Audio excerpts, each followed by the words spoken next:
So I'm quitting my job. I've been at my job for about 11 years. And it's been up and down, with the economy. And when I came on board, it was actually right after a merger had happened. And I was looking for a job. I needed one. It didn't really matter what it paid. I needed one to get out of a job that I was working at. I was working in St. Augustine, Florida. And I was driving no less than 104 miles a day from my front door to theirs and back, so about 52 miles one way. But then that job, I was a field technician, and they would drive me all over Northeast Florida, and they didn't pay me fuel or mileage or anything like that. It was my first IT job out of school, and I knew it was a raw deal, but I needed my foot in the door to get experience, which I already had. But then gas prices went up to like $3 a gallon and over and whatnot. And so I was like, okay, well, I just got out of the Navy not long before, so I asked them for a review. My boss at the time came to me and said, you're going to use this and you're going to want to rate it. That wasn't really the intention. I just wanted to know how I was doing, because in the Navy, you're basically reviewed like every 6 months. So I left there and I came to this company. And, I was right out of school, got my IT degree, whatever, so I wasn't expecting crazy amounts of money. We've been through a merger, about 4 or 5 downsizings, the economy tanking and starting to recover and everything. And my company has gone from around 200 plus people down to 14. I can only assume that I was kept around because I was the lowest paid. And I'm pretty sure I'm still the lowest paid, and granted, a lot of people there have had more years of experience, not necessarily at the company, but just more years of experience in general. The programmer's been there forever. He does an amazing job.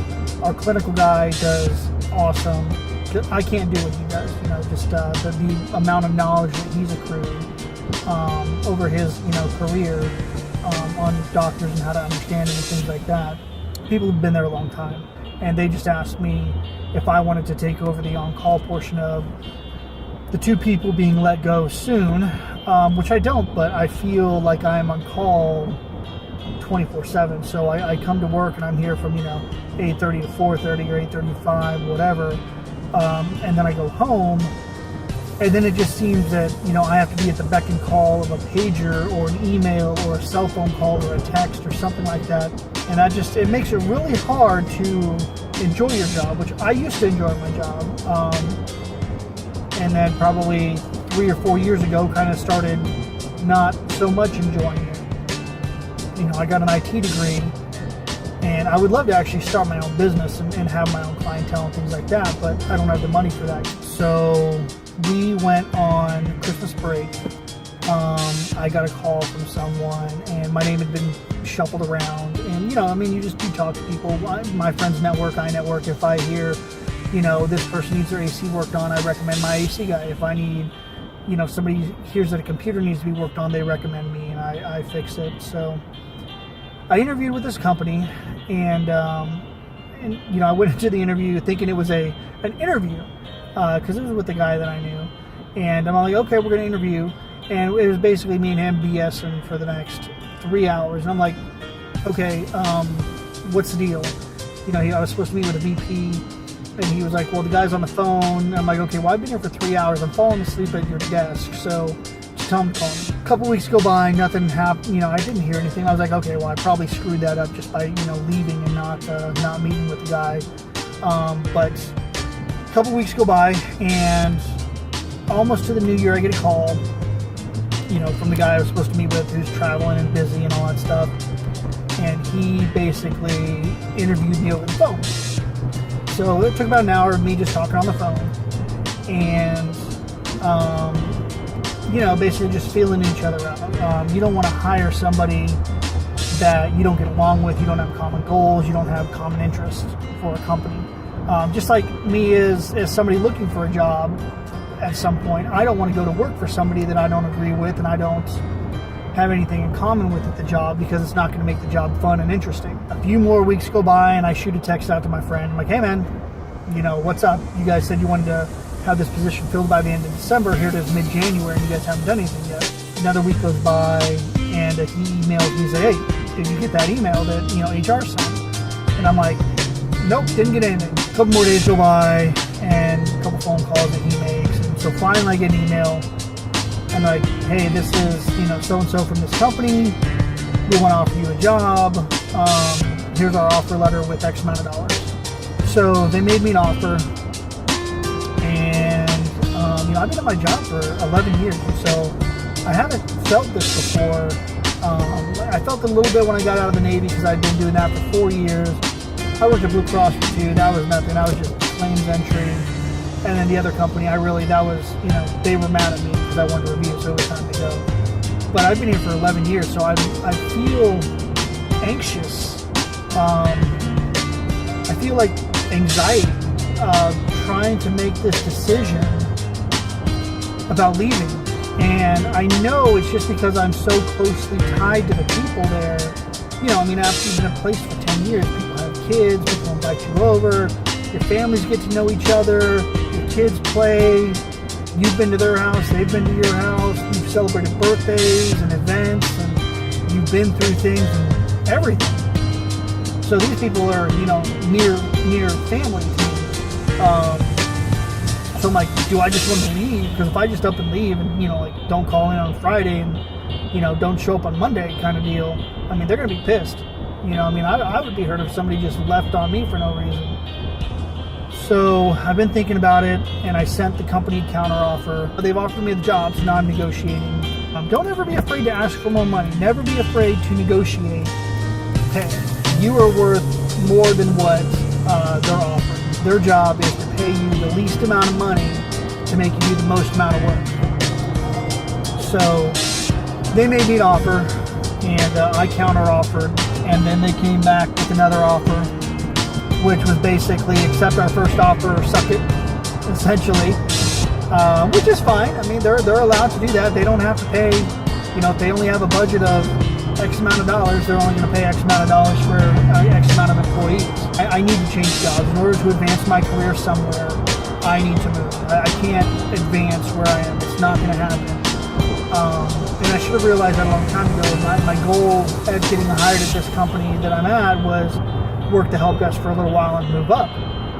But when you go from 200 people down to 14, there's nowhere to move. You're wearing so many hats as it is, but you don't get the title. When I started working here, I want to say the first 5 years, we didn't get any raises, none. I talked to this company, they offered me a job, I counter-offered, they countered again.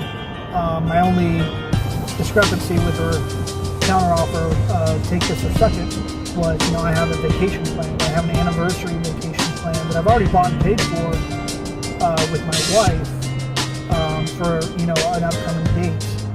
And I was like, well, if I'm going to go work for them, then they need to at least pre-approve these dates, because I'm only going to be there, about a month, maybe a few weeks, if that, before that vacation, because we bought this thing months ago. I wasn't expecting for any opportunity like this to pop up. We bought it a long time ago. So I am trying to figure this out, trying to haggle, so to say, with an HR person. So they approve my time off. They say, okay, if you can start on this date, we'll approve your time off, but it'll be unpaid time off. So I'm like, crap, now what do I do? Now I'm going to be out of a paycheck because it's 10 days a week. So the next paycheck I get would only be for like 4 days. So I'm like, man, what do I do? So I'm like, okay, thinking, I'm like, well, if I file taxes early, I can get those back, and that should cover, the paycheck. My wife should be getting a bonus, hopefully this year, from her company, so that'll help cover it. But before that, I was kind of freaking out because I'm like, I want this job opportunity, but I've already invested several thousands of dollars in this vacation that we're going on. Whether or not it's paid, paid time off or not, I'm going on this vacation. We paid for it, the tickets are bought, the hotels are booked, everything. I'm not going to go through the hassle of trying to find some sort of magical date that works, in a year where we've already been ready to go. So that's just it with that. I'm feeling very anxious about making this decision. I know I just need to, jump in the pool, per se. I've weighed all the pros and cons. You know, the new place is 100% remote. It's all at your house, so there's no driving that I got to do for the most part, other than maybe once a week to the office for a meeting. There's no on-call, which is huge because I've been on call for the last 11 years. For the most part, every other week. And even when I'm not on call, it feels like I'm on call. So I get very stressed out, and it stresses out my family because if we try to do anything, we can't go anywhere because I have to be tethered to a laptop. And if we do take that stuff with us, typically for some reason, people like to call right when I'm leaving for my trip. Or like most times on Sundays, I'll be in church, and granted I run the AV, so I'm in a booth where I'm away from whatever. But I'll get a call from some company, you know, some hospital that's our customers. And on-call supposed to be for emergency stuff, and they're not calling for emergency problems. They're calling on stuff that can definitely wait until Monday. So it interrupts most aspects of my life being on call. And I think it's just come down to the point that, like when I worked at Blue Cross, I would go in and they were just all about numbers. And I just got tired of it, and I would get angry on my way to work. And I'm not to the point where I'm angry at work, but I'm not happy working here anymore. Obviously, I make a difference every day at hospitals and things like that by fixing their problems. But in the overall aspect of, are you happy with your life? Are you happy with your job? For my job piece, I'd have to say no. I've tried, you know, I've learned so much at my job that it's great, but I'm the go-to guy for just about everything as far as our software goes, which just makes me on call, you know, all the time. So I get texts or emails or calls or voicemails or pages or whatever, and I think that it's just time to change jobs. So let me know what you think. How would you react? How do you feel about that? Have you had to change jobs? Have you felt the anxiety like that? Let me know.